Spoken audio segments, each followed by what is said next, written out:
जय हिंद everyone. So welcome to awakening classes. जितने भी एस्पिरेंट जेकेपी कांस्टेबल या जूनियर असिस्टेंट हाई कोर्ट के हैं, कंप्यूटर पोर्शन में आज मैंने आपके लिए 30 क्वेश्चंस लाए हैं। दीज आर द क्वेश्चन जो मैक्सिमम एग्जाम्स में पूछे गए हैं और आगे वाले एग्जाम्स में पूछे जाने की प्रोबेबिलिटी है। तो हर एक क्वेश्चन आप खुद करोगे, ठीक है, पहली बात। उसके बाद जो भी मैं एडिशनली आज इन्फॉर्मेशन दूंगा वो पिन पॉइंट दूंगा, टाइम वेस्ट नहीं करूंगा, बिल्कुल pin point information exam oriented दूंगा। उसको अपने दिमाग में फीड कर लेना, इससे एग्जाम में आपको बहुत हेल्प मिलेगी, ठीक है। सो बिना टाइम वेस्ट के अपने लेक्चर को स्टार्ट करते हैं। एंड तक लेक्चर देखना और पूरी कंसंट्रेशन से देखना, कहीं ना कहीं एग्जाम्स में इस लेक्चर से क्वेश्चन आने की प्रोबेबिलिटी है। तो स्टार्ट करते हैं। The very first question is which of the following is an example of an email client software. तो आपके सिलेबस में ईमेल क्लाइंट मेंशन है ना, ईमेल। तो इनमें से कौन सी एग्जांपल है ईमेल क्लाइंट सॉफ्टवेयर, ठीक है, जो ईमेल सर्विसेज प्रोवाइड करता है, ऐसा कौन सा सॉफ्टवेयर है? Microsoft word, Google Chrome, Mozilla Thunderbird या मोजिला फायरफॉक्स। तो बताओ इस क्वेश्चन का क्या आंसर? बहुत सिंपल क्वेश्चन है। आपको ना एमएस वर्ड के बारे में तो पता ही होगा। इसको आप पहले आप खुद ट्राई करो, पहले इस क्वेश्चन का आंसर कर दो। ये नहीं मैं पहले ही बोल दूं फिर आप आंसर नहीं कर पाओ। आई होप आपने आंसर कर लिया होगा। इस क्वेश्चन का आंसर है ऑप्शन सी, मोजिला थंडरबर्ड। देखो, मोजिला थंडरबर्ड एक तरह का ईमेल क्लाइंट जो है सॉफ्टवेयर है, ठीक है। एमएस वर्ड तो आपको पता है एप्लीकेशन सॉफ्टवेयर है। एमएस वर्ड एक एप्लीकेशन सॉफ्टवेयर है जिसका काम क्या होता है? जिसका काम है जिसमें आप कोई लेटर लिखना वगैरह कर सकते हो। एमएस ऑफिस का पार्ट है, एमएस वर्ड, एमएस एक्सेल है, ये सारे क्या है? एप्लीकेशन सॉफ्टवेयर है। मतलब ये यूजर की नीड के अकॉर्डिंग काम करते हैं, ठीक है। This is clear. Google Chrome क्या है? एक तरह का गूगल क्रोम एक तरह का वेब ब्राउजर है, ठीक है। वेब ब्राउजर है, एक तरह का सॉफ्टवेयर है जो इंटरनेट में जाने में हेल्प करता है, उसको बोलते हैं गूगल क्रोम, ठीक है। गूगल क्या है? क्रोम वेब ब्राउजर, तो ये तो आपको पता है। मोजिला फायरफॉक्स क्या है? ये भी एक तरह का वेब ब्राउजर है, ठीक है। मोजिला फाउंडेशन ने बनाया हुआ है, ओपन सोर्स सॉफ्टवेयर है, ये हम आगे जाके देखेंगे। तो ये आपने याद रखना है, ये एक ओपन सोर्स वेब ब्राउजर है। ये भी एक मोजिला फायरफॉक्स भी एक तरह का वेब ब्राउजर, ठीक है। तो मोजिला थंडरबर्ड आपको पता चल गया, ये एक ईमेल क्लाइंट सॉफ्टवेयर, मतलब ईमेल सर्विसेज प्रोवाइड करता है। क्या सिर्फ मोजिला थंडरबर्ड याद रखो? नहीं, कुछ और इंपॉर्टेंट याद रखना है। जैसे माइक्रोसॉफ्ट वालों का है माइक्रोसॉफ्ट आउटलुक, ये याद कर लो। माइक्रोसॉफ्ट आउटलुक भी एक तरह का ईमेल क्लाइंट सॉफ्टवेयर है जो ईमेल सर्विसेज प्रोवाइड करता है, ठीक है। उसके बाद एक फॉक्स मेल भी एग्जाम में पूछता है। फॉक्स मेल भी एक ईमेल क्लाइंट सॉफ्टवेयर है, ठीक है। एक ईएम क्लाइंट भी है, ये भी याद कर लो, एक ईएम क्लाइंट है। और एक सबसे इंपॉर्टेंट जो है गूगल का ईमेल जो है, गूगल की ईमेल क्या है? जो ईमेल क्लाइंट कौन सा है? जीमेल है, ठीक है। तो गूगल का ईमेल क्लाइंट इज जीमेल, ये भी आपने याद रखना है।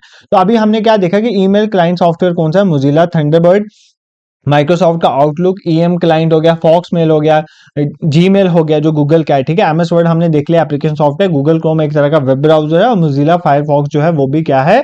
एक वेब ब्राउजर। एग्जाम में क्वेश्चन ऐसे ही आते हैं, इनमें से कौन सा सर्च इंजन है, इनमें से कौन सा वेब ब्राउजर है, इनमें से कौन सा वायरस है, इनमें से कौन सा एंटीवायरस है, इनमें कौन सा ईमेल सर्विस प्रोवाइडर है। ऐसे क्वेश्चन सारे पढ़ के जाना, यही होता है स्मार्ट वर्क, ये चीजें कवर करनी होती है।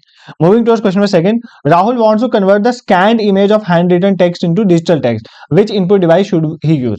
राहुल क्या करना चाहता है कि जो उसने हाथ से लिखी हुई टेक्स्ट है उसको डिजिटल वे में कन्वर्ट करना, तो वो किसका यूज करेगा?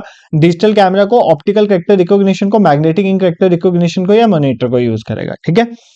पहली बात तो इनपुट डिवाइस यूज कर रहा है, तो how you call it a monitor? Monitor is an output device. Monitor की स्क्रीन में आपको कुछ दिखता है ना, वो आउटपुट प्रोवाइड करता है। ये आउटपुट डिवाइस को काट दो। डिजिटल कैमरा हो क्या है?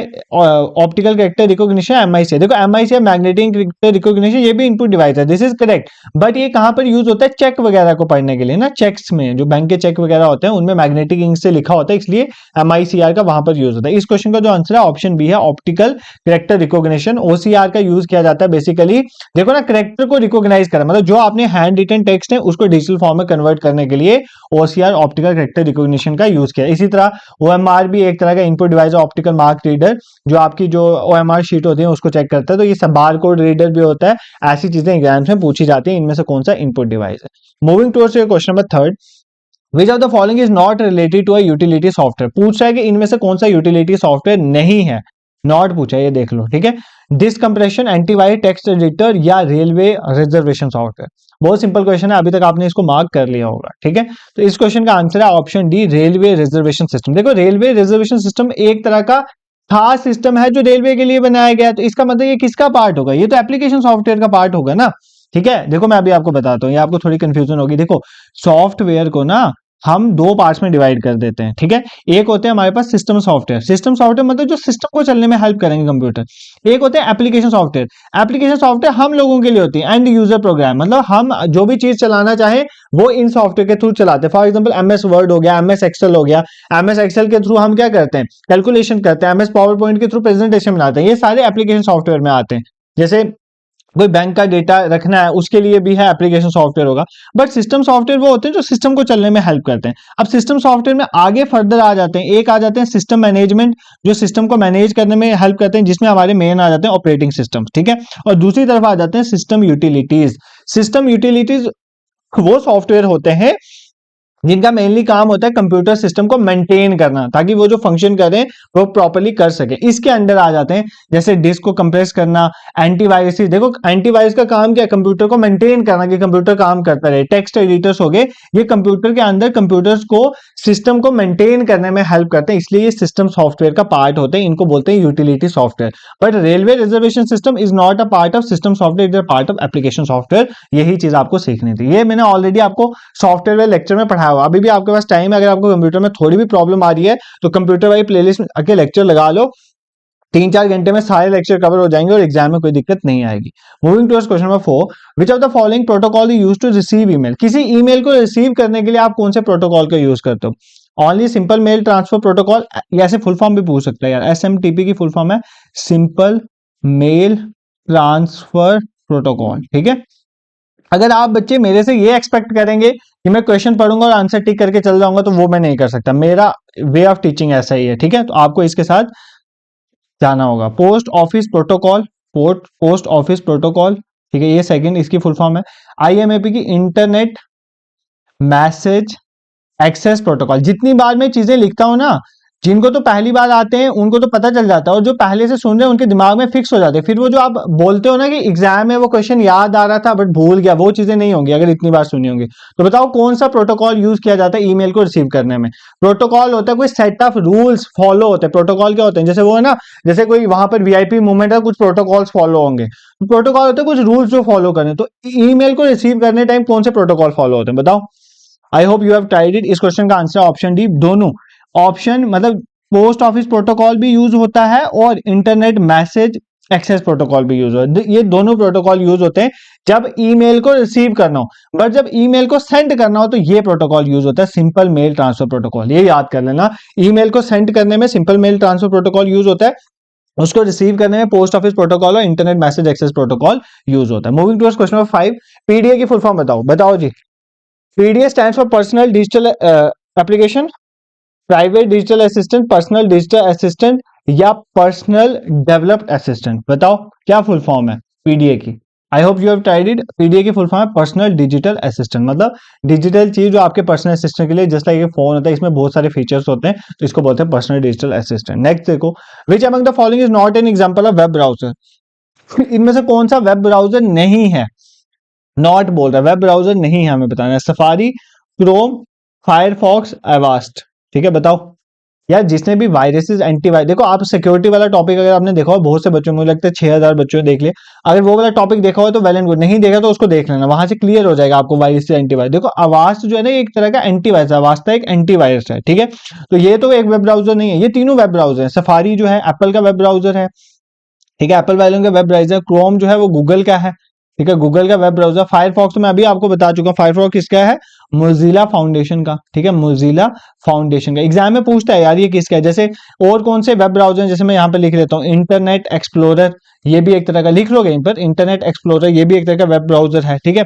नेटस्केप, नेटस्केप भी ब्राउजर है, ठीक है। यूसी भी पहले एक ब्राउजर होता था, फिर ओपेरा मिनी वगैरह, ये भी, ये सारे क्या है, वेब ब्राउजर हैं, ठीक है। अब एग्जाम में आपको क्वेश्चन पता क्या पूछेगा, एग्जाम में पूछा जाता है कि जो लाइनेक्स है, LYNX लाइनेक्स, ये कैसा वेब ब्राउजर है, ये टेक्स्ट बेस है या ग्राफिकल है, ऐसा क्वेश्चन एग्जाम में पूछता है थोड़ा डिफिकल्ट करने के लिए। तो बताओ लाइनेक्स कौन सा है, टेक्स्ट बेस्ड है या ग्राफिकल है। लाइनेक्स एक टेक्स्ट बेस्ड है, ठीक है। देखो जो वेब ब्राउजर दो पार्ट में डिवाइड है, एक टेक्स्ट बेस्ड, एक ग्राफिकल वेब ब्राउजर। तो लाइनेक्स एक टेक्स्ट बेस्ड जो पहले चलते थे वेब ब्राउजर, बट पहला, फिर पूछता है कि फर्स्ट ग्राफिकल वेब ब्राउजर कौन सा है। पहला ग्राफिकल वेब ब्राउजर था मोसैक जिसका नाम था, तो वो पहला था, ठीक है। सर कंफ्यूजन होगी सर, कुछ समझ नहीं आया, कुछ बात पल्ले नहीं पड़ी, अभी पल्ले पढ़ाते हैं। देखो सबसे पहले मैं आपको बता रहा हूँ कौन कौन से इंपॉर्टेंट वेब ब्राउजर है। मैंने बताया safari is a web browser bye Apple, Chrome is a web browser by Google, Firefox जो है मोजिला फाउंडेशन ने किया, ठीक है। इसके साथ से मैंने आपको बताया internet explorer is also web browser, Netscape is also web browser, opera mini is a web browser, UC is a web browser, but Linux is a text based web browser, ये आपने याद रखना है। और जो ये बाकी सारे ग्राफिकल वेब ब्राउजर्स हैं, और जो पहला ग्राफिकल वेब ब्राउजर था उसका नाम था मोसाक, ठीक है। इतना क्लियर हो गया, यहां पर आपको कोई प्रॉब्लम नहीं होनी चाहिए।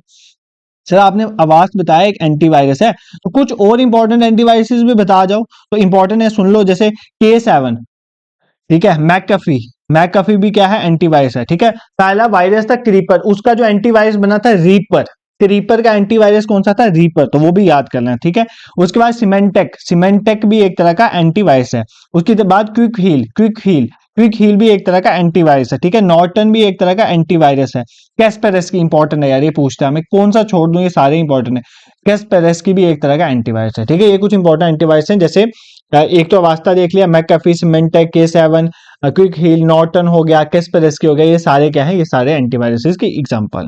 Moving towards your question number 7, which are the following software can not be recognised as application software. इनमें से बोल रहा है कि इनमें से कौन सा एप्लीकेशन सॉफ्टवेयर नहीं है, एप्लीकेशन सॉफ्टवेयर नहीं। एप्लीकेशन सॉफ्टवेयर मैंने आपको बताया जो यूजर के काम में आते हैं, जिससे हम फॉर एग्जांपल MS वर्ड में हम क्या करते हैं, हम लेटर्स बनाते हैं।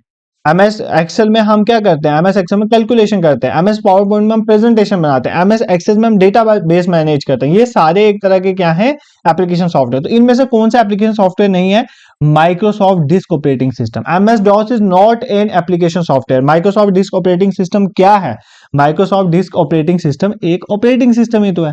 ऑपरेटिंग सिस्टम सिस्टम सॉफ्टवेयर का पार्ट है, ये कोई एप्लीकेशन सॉफ्टवेयर थोड़ी। अभी तो बताया आपको, जब मैं सिस्टम सॉफ्टवेयर पढ़ा रहा था, मैंने आपको बताया ना सिस्टम सॉफ्टवेयर के अंदर ऑपरेटिंग सिस्टम आते हैं। तो Microsoft disk operating system is also a kind of operating system.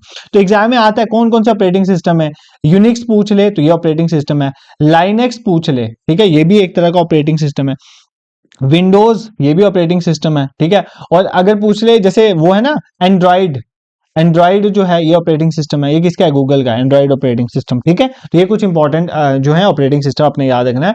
MS DOS operating system है, यूनिक्स है, लाइनेक्स है, विंडोज है, बहुत सारे ऑपरेटिंग सिस्टम, बट मैंने आपको कुछ बता दिया कि आपको मैंने डिफरेंस बताया बेसिकली एप्लीकेशन सॉफ्टवेयर और जस्ट सिस्टम सॉफ्टवेयर में क्या पार्ट है। Operating system is a part of system software, ना कि एप्लीकेशन सॉफ्टवेयर, ठीक है। नेक्स्ट देखो क्वेश्चन नंबर 8, ऑल्दो ये कांस्टेबल के सिलेबस में नहीं है MS एक्सेस, बट ये क्वेश्चन देख लेना, बट उनमें तो है ही है, ठीक है, हाई कोर्ट वालों में। In MS access what does the row in a table represent. एक MS एक्सेस में रोज को टेबल में किस तरह से रिप्रेजेंट किया जाता है, फील्ड्स, क्वेरीज, रिकॉर्ड्स या एंटिटीज, बताओ।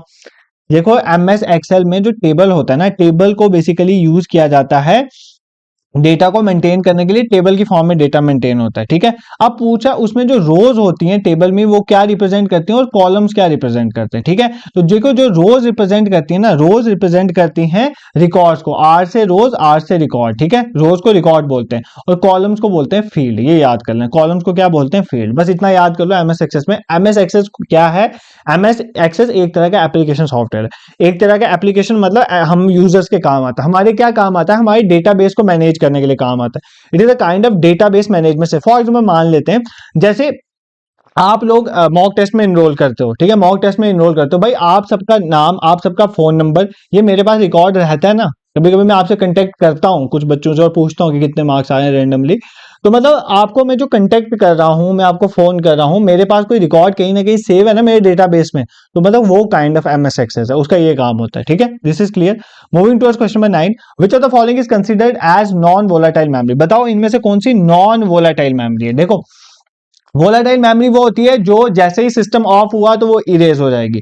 नॉन वोलेटाइल है कि अगर सिस्टम ऑफ हो गया, अगर पावर कट होगी तो वो इरेज नहीं होगी। तो कौन सी इसमें नॉन वोलेटाइल है, रोम, रैम, कैशे या रजिस्टर। तो ROM is a kind of non volatile memory. ROM stand for read only memory, मतलब जिसको हम सिर्फ पढ़ सकते हैं, जिसमें हम चेंजेस नहीं कर सकते, direct read only memory. RAM is random access memory, ये वोलेटाइल होती है। कैश मेमोरी कौन सी होती है, कैश मेमोरी वो मेमोरी होती है जैसे इंस्टेंट जो हेल्प करते हैं, मतलब जो इंपॉर्टेंट चीजें जो कंप्यूटर फंक्शन कर रहा होता है ना CPU, तो वही चीजें जो बार बार रेप्लिकेट होती हैं वो कैश मेमोरी में आती हैं। रजिस्टर पता है क्या होता है, फॉर एग्जांपल आप अरिथमेटिक एंड लॉजिकल यूनिट में क्या करते हो, कैलकुलेशंस करते हो ना, कंप्यूटर के CPU का पार्ट है।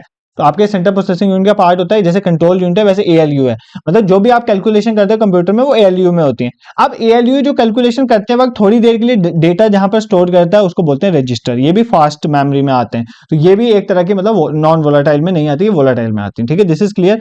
Moving towards your question number 12, on which technology was the first generation computer build. यार ये तो मतलब बहुत सिंपल क्वेश्चन है, हर एक एग्जाम में पूछा जाता है कि जो फर्स्ट जनरेशन कंप्यूटर वो किस में बने थे, transistor, vacuum tubes, artificial intelligence और इंटीग्रेटेड सर्किट। जो भी मेरे लेक्चर्स पढ़ रहे हैं ना, फॉलो कर रहे हैं, और तो मैराथन ही पढ़ रहे हैं, स्टार्टिंग से नहीं भी पढ़ रहे होंगे, ये क्वेश्चन उनको भी आता होगा, ठीक है। तो किसका यूज किया जाता है फर्स्ट जनरेशन कंप्यूटर में, वैक्यूम ट्यूब का यूज। सेकंड जनरेशन में ट्रांजिस्टर आ गए थे, थर्ड जनरेशन में आईसीज आ गए थे, फोर्थ जनरेशन में हमारी फिर लार्ज स्केल आईसीज आ गए, फिफ्थ जनरेशन में अल्ट्रा लार्ज स्केल आईसीज और very large scale fourth generation में आ गए थे, और अल्ट्रा लार्ज स्केल और आर्टिफिशियल इंटेलिजेंस ये सारा इस जनरेशन में चल रहा है, ठीक है। Moving towards question number 11, dash helps capable users to improve and bug fix the software, ठीक है। अगर सपोज करो आपके किसी सॉफ्टवेयर में बग आ जाता है तो उसके यूजर जो है उसको खुद ब खुद इंप्रूव कर पाए, ऐसे सॉफ्टवेयर को क्या बोलते हैं। ये थोड़ा technical question, open source software, close source software, virus software या हैक सॉफ्टवेयर। आपको तो आता होगा क्योंकि आप तो इतनी टेक्निकल नॉलेज आप में है, तो बताओ मतलब जो यूजर्स को हेल्प करता है कि वो सॉफ्टवेयर में बग्स को फिक्स कर सके और इंप्रूव कर सके सॉफ्टवेयर को, उसको क्या बोलते हैं। These are kind of open source software. क्या बोलते हैं ओपन, देखो ओपन सोर्स सॉफ्टवेयर मतलब जिसका सोर्स कोड आप चेंज कर सकते हो। फॉर एग्जाम्पल उसको मैं यूज कर रहा हूँ, अगर मुझे लग रहा है कोई इसका बग है तो मैं इसको खुद ब खुद भी ठीक कर सकता हूँ, वो होते हैं एक तरह के ओपन सोर्स सॉफ्टवेयर। एग्जाम में पूछता है कि कौन कौन से ओपन सोर्स सॉफ्टवेयर, देखो जैसे विंडोज ओपन सोर्स में नहीं आते हैं, ये याद कर लेना, ठीक है, विंडोज ओपन सोर्स में नहीं आते हैं। अब देखो ओपन सोर्स कौन कौन से, सबसे important open source software is Linux, ये पूछता है ओपन सोर्स लाइनेक्स है। फिर मोजिला फायरफॉक्स जिसकी हम बात करें ये भी एक तरह का ओपन सोर्स है, ठीक है। फिर अपाची है, ये भी ओपन सोर्स है। फिर लिब्रे ऑफिस है हमारा, लिब्रे ऑफिस ये भी ओपन सोर्स है।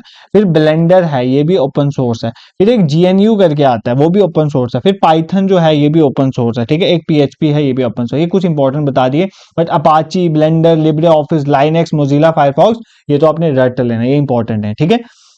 Moving towards question number 12, which type of virus hides within another legitimate program. ऐसा कौन सा वायरस, वायरस की जगह ना यहाँ पे मालवेयर होना चाहिए, ठीक है, मलिशियस सॉफ्टवेयर ऐसा कौन सा है जो लेजिटिमेट प्रोग्राम के अंदर मतलब खुद को छुपा के रखता है, ठीक है। तो वो कौन सा है मालवेयर ऐसा, वॉर्म, ट्रोजन हॉर्स, मैक्रोवायरस या स्पाईवेयर, तो कौन सा है इनमें से, इसका आंसर आप मुझे कमेंट सेक्शन में करोगे। एक क्वेश्चन में आपको होम असाइनमेंट दे रहा हूं, अभी तक 11 क्वेश्चन मैंने पढ़ाए, ये क्वेश्चन का आंसर आप मुझे कमेंट सेक्शन में करोगे, मैं आपका आंसर यहाँ पे बता दूंगा। नेक्स्ट देखो question number 13, what does count A function do in MS Excel. तो एमएस एक्सेल में काउंट ए फंक्शन का क्या काम है। Count cells having alphabets, count empty cells, count cells having numbers, counts non empty cell. तो बताओ count A function क्या करता है, काउंट ए फंक्शन क्या करता है, तो काउंट ए फंक्शन जो है नॉन एम्प्टी सेल्स को काउंट करता है, ठीक है। देखो मैं आपको कुछ इंपॉर्टेंट चीजें बता देता हूँ, काउंट ए फंक्शन जो है नॉन एम्प्टी सेल को काउंट करता है। अगर सिर्फ काउंट फंक्शन है, जो सिर्फ काउंट फंक्शन है वो क्या करता है, वो जिन सेल्स के अंदर नंबर्स प्रेजेंट है ना उनको काउंट करता है, ये याद कर रहे हैं। और काउंट इफ पूछता है एग्जाम में, काउंट इफ क्या करता है, काउंट इफ उनको काउंट करता है जो एक स्पेसिफिक क्राइटेरिया को फॉलो करते हैं, ठीक है। ये इफ का मतलब ही है, मतलब इफ क्या है कि मतलब अगर ये बात होगी तो मैं ये करूंगा, ठीक है, मतलब इफ यही पॉसिबिलिटी बता रहा है, अगर ये चीज होगी तो मैं ये करूंगा, तो ये वही बता रहा है कि अगर कोई स्पेसिफाइड कंडीशन सेटिस्फाई होगी तो ये चीज करेगा। तो काउंट इफ वहां पर यूज होता है जब एक स्पेसिफाइड क्राइटेरिया मीट हो जाएगा तो तब वो चीजों को काउंट करेगा, अदरवाइज नहीं काउंट करेगा, ठीक है। और अगर काउंट इफ के साथ एस लग जाता है, इसका मतलब जो डिफरेंट स्पेसिफिक क्राइटेरिया मतलब एक से ज्यादा स्पेसिफिक क्राइटेरिया अगर कोई चीज मीट करेगी फिर काउंट इफ उसको क्या करेगा, काउंट करेगा, ठीक है। तो अगर आपने काउंट ए फंक्शन एग्जाम में आ जाता है तो उसका काम है कि नॉन एम्प्टी सेल मतलब जिन सेल्स में कुछ ना कुछ प्रेजेंट है उनको ऐड करना, उनको काउंट करना कि वो कितने सेल हैं, उसको बोलते हैं काउंट ए फंक्शन। सिर्फ काउंट फंक्शन है तो वो उन सेल्स को काउंट करेगा जिनके अंदर नंबर प्रेजेंट, जैसे 1 2 3 4 लिखा हो तो उन सेल्स को काउंट करेगा कितने ऐसे सेल्स हैं जिनमें नंबर प्रेजेंट है। काउंटिव फंक्शन वहां पर यूज होता है जहां पर कोई स्पेसिफाइड फंक्शन सेटिस्फाई, स्पेसिफाइड चीज सेटिस्फाई हो रही है, क्राइटेरिया सेटिस्फाई हो रही है, उनको काउंट करेगा काउंटिव फंक्शन। और काउंटिव फंक्शन वहां पर यूज होता है जहां पर एक से ज्यादा क्राइटेरिया जो है वो फॉलो होते हैं, वहां पर काउंटिव यूज होता है, ठीक है। Moving towards question number 14, Linux किसकी एग्जांपल है, application software, word processor, database management system या ऑपरेटिंग सॉफ्टवेयर। तो बताओ लाइनेक्स किसकी एग्जांपल है।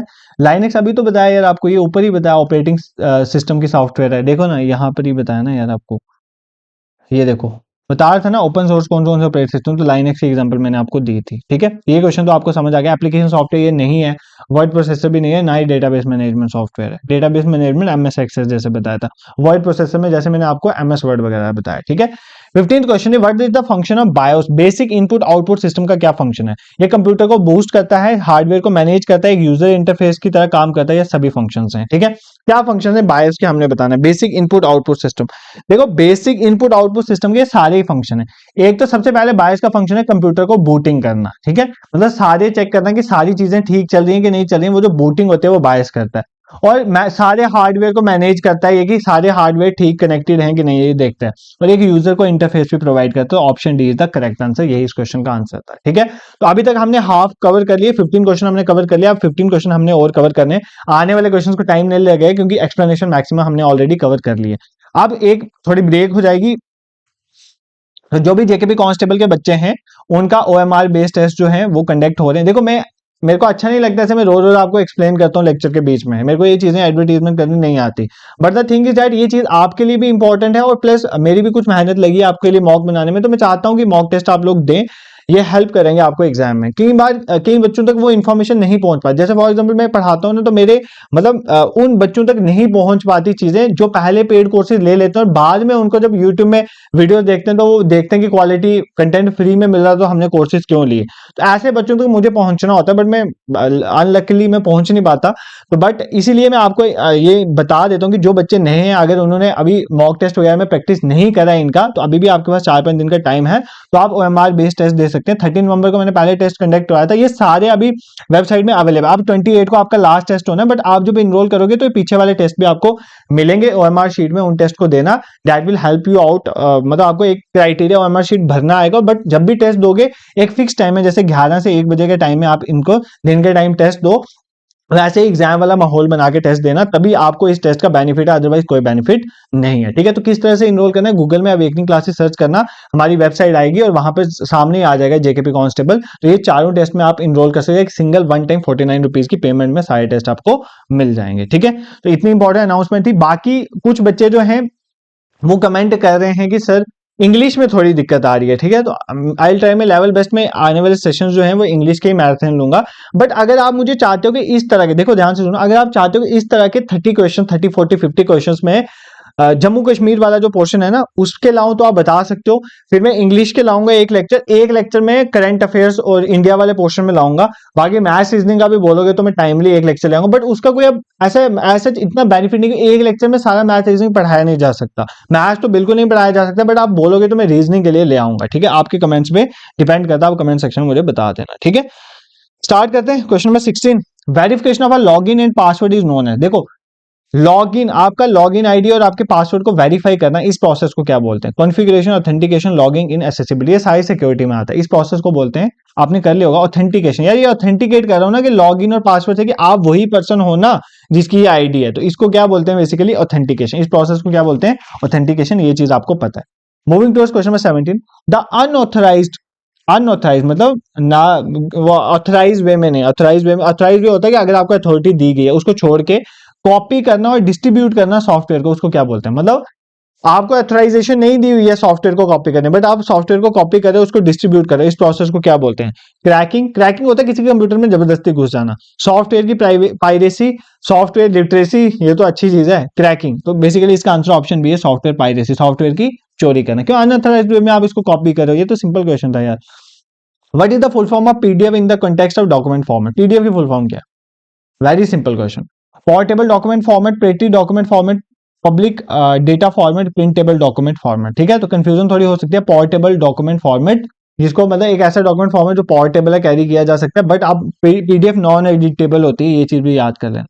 माइक्रोसॉफ्ट वर्ड किस तरह का सॉफ्टवेयर? एप्लीकेशन, कंपाइलर, सिस्टम या प्रोग्रामिंग? यार ये तो बता दिया ना। माइक्रोसॉफ्ट वर्ड एक तरह का एप्लीकेशन सॉफ्टवेयर है। क्या यूज करता है? एक तरह का वर्ड प्रोसेसिंग सॉफ्टवेयर। मतलब अगर हमें कोई लेटर वेटर करना हो, या ये भी तो एमएस वर्ड पे ही बनी होगी फाइल, बाद में पीडीएफ में कन्वर्ट हुई है। ठीक है, नेक्स्ट देखो question number 20, what is the difference between a virus and a warm?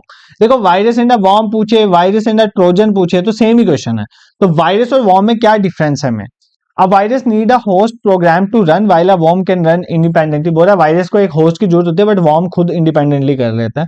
A virus can only spread through removable media, while worm can spread over a network में चल जाता है. A virus is a self replicating program while a worm is not. ये all of that. देखो most appropriate answer is option C. देखो होता क्या है कि जो वायरस होता है ना, हमारा वायरस जो है वो सेल्फ रेप्लिकेटिंग है. वाइल वॉर्म बोलो या ट्रोजन बोलो, ये सेल्फ रेप्लिकेटिंग नहीं है. सेल्फ रेप्लिकेटिंग मतलब जो खुद की कॉपीज बनाते रहते हैं खुद ब खुद, ठीक है, जब किसी होस्ट के अंदर चल जाते हैं. बट वॉर्म ऐसा नहीं कर सकते. तो ये क्वेश्चन जो है यही मेजर डिफरेंस है between a virus and a Trojan या वॉर्म. ठीक है.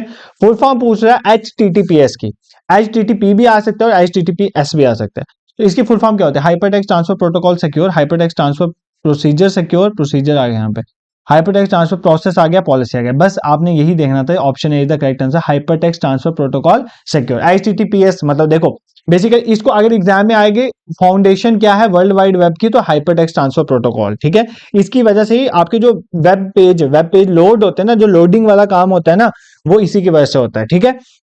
और यहाँ पर एक लैंग्वेज यूज होती है वेबसाइट में, जो लैंग्वेज यूज होती है उसका नाम है हाइपरटेक्स्ट मार्कअप लैंग्वेज. कोई ना कोई लैंग्वेज है ना जिसमें आपके पेजेस, जो वेबसाइट में पेजेस आपको देखते हैं, तो वो हाइपरटेक्स्ट मार्कअप लैंग्वेज. HTML याद कर लो, इंटरनेट रिलेटेड, और प्रोटोकॉल हाइपरटेक्स्ट ट्रांसफर प्रोटोकॉल, जिसकी वजह से लोडिंग होती है वेब पेजेस की. तो ये दो चीजें आपने याद रखनी है. नेक्स्ट देखो question number 22. In Microsoft Excel spreadsheet में रोज आर डेजिग्नेटेड एज. अगर कभी MS एक्सेल देखा होगा ना, ऐसी होती है MS एक्सेल की शीटें. ठीक है. ये ऐसी शीटें होती हैं, ये होती हैं आपकी, ये आगे कॉलम्स होते हैं, ऊपर से नीचे कॉलम्स होते हैं, और ये ऐसे रोज होती हैं. ठीक है. अब पूछ रहा है कि रोज को कैसे लिखा जाता है और कॉलम्स को कैसे लिखा जाता है. ठीक है. ये पूछ रहा है 1 2 3 4 की फॉर्म में रोज लिखी जाती हैं, या ABC की फॉर्म में, या A1 B1 C1, या ऐसे 1 2 3 कैसे लिखा जाता है. तो रोज कैसे लिखी जाती है ये पूछा है. ठीक है.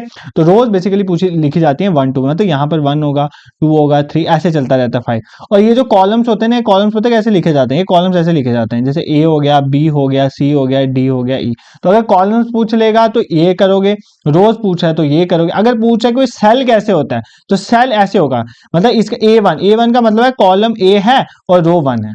तो हमें पता चल जाएगा कि एक कॉलम A और रो 1 में मतलब ये वाले सेल की बात है. फॉर एग्जाम्पल मान लेता हूँ B3 लिखा हुआ है, तो आपको पता चल जाएगा कॉलम B वाला है, तो B वाले में नीचे आओ, और रो 3 वाली है तो आगे जाओ, तो ये जहां पर मीट करें that is known as B3. तो ये सेल की रेफरेंस, ऐसा क्वेश्चन भी आया हुआ है, JKSSB ने पूछा हुआ है कि ये क्या होता है, ये सेल की रेफरेंस होती है कि सेल कहां पर है. ठीक है. बाकी मैंने आपको बता दिया है, रोज के लिए 1 2 3 4 और कॉलम्स के लिए ABCD, ये तो आपको समझ आ गया. Moving towards your question number 23. Which of the following is not an open source software. भाई आपको बता दो ओपन सोर्स सॉफ्टवेयर कौन सा नहीं है. लाइनेक्स, यूबंटू, ओपन ऑफिस, ये तीनों ओपन सोर्स हैं. Windows 10 is not an open source. Windows का कभी सोर्स कोड चेंज कर सकते हो? नहीं, Windows 10 is not an open source software. Next देखो, to access properties of an object the mouse techniques to use it. देखो अगर आपने कोई भी ऑब्जेक्ट, फॉर एग्जांपल स्क्रीन में आपके कोई भी आइकन है, अगर उसकी प्रॉपर्टीज या कोई भी चीज में देखना है कि इसमें क्या क्या है, उसकी प्रॉपर्टीज चेक करना है, तो आप किसका यूज करोगे? ड्रैगिंग, ड्रॉपिंग, ड्रैग होता है कहीं से खींचना, ड्रॉप होता है कहीं पर छोड़ना. ठीक है. ड्रैगिंग ड्रॉपिंग ये आ जाता है. राइट क्लिकिंग या शिफ्ट क्लिकिंग. ठीक है. इसको लेफ्ट क्लिकिंग भी लिख सकते हो आप. तो क्या होगा बेसिकली, जब भी आपने किसी चीज की प्रॉपर्टीज देखनी होती है ना, तो आप राइट क्लिकिंग माउस की यूज करते हो. ठीक है. और लेफ्ट क्लिकिंग कहां पर यूज होती है? देखो लेफ्ट क्लिकिंग ये बहुत, देखो एक बार अगर आप लेफ्ट क्लिक करते हो ना किसी चीज के ऊपर, तो वो चीज सिलेक्ट हो जाती है, फिर आप उस चीज को सिलेक्ट करके कहीं भी आगे पीछे ले जा सकते हो. अगर आप लेफ्ट क्लिक 2 बार करते हो तो वो चीज ओपन हो जाती है. यार माउस सबने चलाई, ये चीजें सबको पता है, बट मैं फिर भी आपको बता रहा हूं क्योंकि एग्जाम में जब आती है ना वहां पर कंफ्यूज हो जाता है. अगर आपने किसी भी ऑब्जेक्ट होता है या स्क्रीन में कुछ भी है, जैसे कोई फोल्डर ही है, अगर उसने उसकी प्रॉपर्टीज देखनी है तो आप राइट क्लिक करोगे माउस पे, और अगर आपने उसको सिलेक्ट करना है और सिलेक्ट करके आगे पीछे लेके जाना तो आप लेफ्ट क्लिक करो. ठीक है. बाकी ड्रैगिंग ड्रॉपिंग तो होता ही है, और अगर लेफ्ट क्लिक 2 बार कर लोगे तो वो चीज डॉक्यूमेंट ओपन हो जाता है. तो ये भी चीजें आपको पता है. Moving to question number 25. Dash is the part of the computer that does arithmetic calculation. अभी बताया अरिथमेटिक कैलकुलेशन कहां पर होती है? ऑपरेटिंग सिस्टम में. अरिथमेटिक लॉजिकल यूनिट CPU में, मेमोरी में होती. CPU में ही है, बट एप्रोप्रिएट आंसर है अरिथमेटिक एंड लॉजिकल यूनिट. नाम से ही पता चल रहा है ALU में क्या होगा. अरिथमेटिक प्लस माइनस वाली कैलकुलेशन, लॉजिकल वो ग्रेटर देन लेस देन वाली, जो इफ वाली, ये सारी कैलकुलेशन कहां पर होती है? ALU में होती है. Storage of firmware is. Firmware जो है उसकी स्टोरेज कहां पर होती है? कैश मेमोरी, रैम, एक्सटर्नल रोम. देखो फर्मवेयर जो होता है वो रोम में स्टोर होता है, रीड ओनली मेमोरी में. ठीक है. How many antivirus should run at a time in a computer system. एक कंप्यूटर सिस्टम में एट अ टाइम कौन से एंटीवायरस चल रहे हैं? जैसे मेरे वाले में ना मैकएफी चल रहा है, तो एंटीवायरस कितने एट अ टाइम किसी कंप्यूटर सिस्टम में चलते हैं? तो आई hope you have tried it. Only one जो है एंटीवायरस एट अ टाइम जो है किसी कंप्यूटर सिस्टम में काम करता है. Question number 28.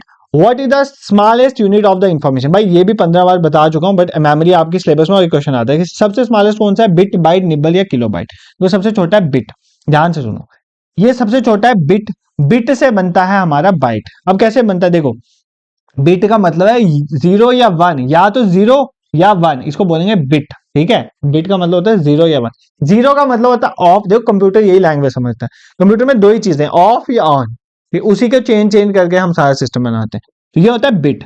अगर मैं 8 बिट बना देता हूं, अगर मैं 8 बिट बना देता हूं तो वो क्या बन जाती है, एक बाइट बन जाती है। ठीक है, 8 बिट बना देता हूं तो वो एक बाइट बन जाती है। इतना आपको समझ आ गया। अब देखो, अब एक बाइट जो है वो 2 निबल के बराबर भी होती है। एक बाइट जो है वो 2 निबल के बराबर भी होती है। इसका मतलब एक निबल किसके बराबर होगा, थोड़ा दिमाग लगाओ, थोड़ी सी सिंपल सी कैलकुलेशन है।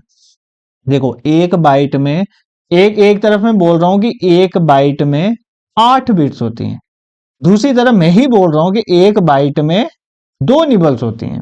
ठीक है, तो इसका मतलब एक निबल में कितनी बिट्स होंगी, यहां से काट दो, 2 1 2, 2 4 8। इसका मतलब एक निबल में जो है वो 4 बिट्स होती हैं। ठीक है, ये मैं ऐसे भी आपको याद करवा सकता था, 1 nibble is equal to 4 bits, पर मुझे पता है वो भूल जाना है वहां पर। ऐसे याद रखो, एक बिट 0 या 1 है, एक बाइट में 8 बिट्स हैं, एक बाइट में 2 निबल हैं। एक निबल कितनी हो जाएगी, तो एक बाइट में 8 बिट्स हैं, एक बाइट में 2 निबल हैं, 2 4 8। इसका मतलब एक निबल में 4 बिट्स होती हैं। ठीक है, अब बाइट से ही आपका देखो, एक बाइट से क्या बनता है, किलो बाइट। फिर एक किलो बाइट में 1024 बाइट्स होती हैं। फिर किलो बाइट से बन जाएगा हमारा मेगा बाइट। एक मेगा बाइट में 1024 किलो बाइट है। फिर मेगा बाइट से फिर इसी तरह चलता जाता है, गीगा बाइट। फिर गीगा से बड़ा टीरा बाइट, टीरा से बड़ा पिटा बाइट, पिटा से बड़ा एक्सा बाइट, एक्सा से बड़ा जीटा बाइट, जीटा से जोटा बाइट, जोटा से ब्रोंटो, ब्रोंटो से जियोप। तो पूछता है एग्जाम में सबसे बड़ा कौन सा है, जियोप बाइट। ठीक है, I hope this is clear. अब क्वेश्चन में आप गलती नहीं करोगे, 2 क्वेश्चन है, फुल कंसंट्रेशन सुनो, लेक्चर खत्म। कुछ समझ भी आएगा, दिमाग में कुछ चीजें बैठेंगी ना। देखो यार, लेक्चर एक छोटा सा लेक्चर 20 मिनट्स का लागे मुझे कोई बेनिफिट नहीं है आपको। अब आपका ये टाइम है, आई वांट यू की मतलब लेक्चर चाहे दिन का एक आए, बट ऐसा आए कि आपको वो पोर्शन क्लियर हो जाए। अब आने वाले 3-4 दिन जो आपके बचते हैं, हर दिन एक एक लेक्चर एक एक सब्जेक्ट का आएगा। जैसे कंप्यूटर का आज आ गया, अब कंप्यूटर नहीं आएगा, अब इंग्लिश आएगा, जीके जम्मू कश्मीर वाली आएगी, जीके इंडिया का करंट अफेयर्स, आप बोलोगे रीजनिंग मैथ्स का भी मैं देख लूंगा। ठीक है, depending upon your response in comment section. Which of the following is not a web browser. इनमें से कौन सा वेब ब्राउजर नहीं है, क्रोम, फायरफॉक्स, बिंग या सफारी। कौन सा वेब ब्राउजर नहीं है, सर ये तो अभी पढ़ा, Chrome is a web browser, Firefox यार आपको याद आनी चाहिए, सफारी, एप्पल ये भी web browser, but Bing is not a web browser. तो बोलोगे आप सर बिंग क्या ले आए आप, बिंग क्या है। एक तो आपने कंफ्यूज कर दिया यार, ये वेब ब्राउजर है, ये एंटीवायरस है, ये ऑपरेटिंग सिस्टम है, तो ये बिंग है सर्च इंजन। तो आपके सिलेबस में सर्च इंजन भी प्रेजेंट। तो आपको जस्ट इतना याद रखना है, सर्च इंजन क्या है यार, सर्च करने के लिए एक इंजन दिया हुआ है, मतलब एक ऐसी वेबसाइट है जो बाकी वेबसाइट को ढूंढने में मदद करती है, वही है सर्च इंजन। ठीक है, तो सर्च इंजन पूछे, जैसे गूगल वालों का गूगल ही है सर्च इंजन। ठीक है, उसके बाद याहू भी एक तरह का सर्च इंजन है, जेंडेक्स भी एक तरह का सर्च इंजन है, डक डक गो, डक डक गो ये भी एक तरह का सर्च इंजन है। ठीक है, बाइडू, बाइडू भी एक तरह का सर्च इंजन है, नेवर भी एक तरह का सर्च इंजन है। ये कुछ इंपॉर्टेंट सर्च इंजन है जो आपने याद रखने। The last question for today's lecture is which of the following is not an example operating system. इनमें से कौन सी ऑपरेटिंग सिस्टम की एग्जांपल नहीं है। विंडोज ऑपरेटिंग सिस्टम है, हमने देखा। लाइनेक्स भी operating system, Microsoft disk operating system, इसके नाम में ही ऑपरेटिंग ये भी, Oracle is not a operating system, ये आपको पता होना चाहिए। ठीक है, this is clear. I hope ये लेक्चर आपको पसंद आया होगा। अगर आपको लेक्चर पसंद आया है तो आप सपोर्ट कर सकते हो मुझे, कुछ नहीं करना है सपोर्ट करने के लिए, just subscribe our YouTube channel and share it with your friends. हमें भी पता चलेगा कि हमारा इनिशिएटिव कैसा है। तो आज सब्सक्राइब बटन आ रहा होगा तो आप सब्सक्राइब कर सकते हो। And second important thing for you people is that अगर बच्चे जेकेपी कांस्टेबल वाले चाहते हैं कि फर्स्ट के बाद 7 दिन में मैं आपको टेलीकम्युनिकेशन पढ़ाऊं, अच्छी तरह से पढ़ाऊंगा, मतलब जैसे मैराथन सेशन काइंड ऑफ ही होंगे, तो एक आपको इंपॉर्टेंट चीजें टेलीकम्युनिकेशन की रिवाइज करवा दूंगा। तो आप मुझे कमेंट सेक्शन में बताना, तो आई विल ट्राई कि देखो फर्स्ट तक तो मैं नहीं पढ़ाऊंगा, आप अपनी पूरी एनर्जी वहां पर लगाओ, और फर्स्ट से लेकर जो 8 तक एग्जाम है 6-7 दिन जो है बीच में, आई विल ट्राई मैं लेवल बेस्ट की मैं पढ़ाऊंगा, और मैं अपने साथ किसी और टीचर को भी रखूंगा जो भी फिजिक्स के होंगे या इस कम्युनिकेशन फील्ड के होंगे, ताकि हम आपको कवर करवा सकें। तो आप मुझे कमेंट सेक्शन में अपना रिस्पॉन्स देना। बाकी यू कैन सब्सक्राइब और YouTube channel, share with your friends also. बाकी टेलीग्राम का और व्हाट्सएप का लिंक डिस्क्रिप्शन में, उसको ज्वाइन कर लो, वीडियो या इंपॉर्टेंट इन्फॉर्मेशन वहीं पर शेयर होती है, और मैं एक वीडियो भी डाल दूंगा, डिस्क्रिप्शन में भी डाल दूंगा और कमेंट सेक्शन में पिन कर दूंगा। किसी को मॉक टेस्ट एनरोल करने में दिक्कत आएगी तो वो वीडियो देख लेना। This is it for today, thank you so much for watching.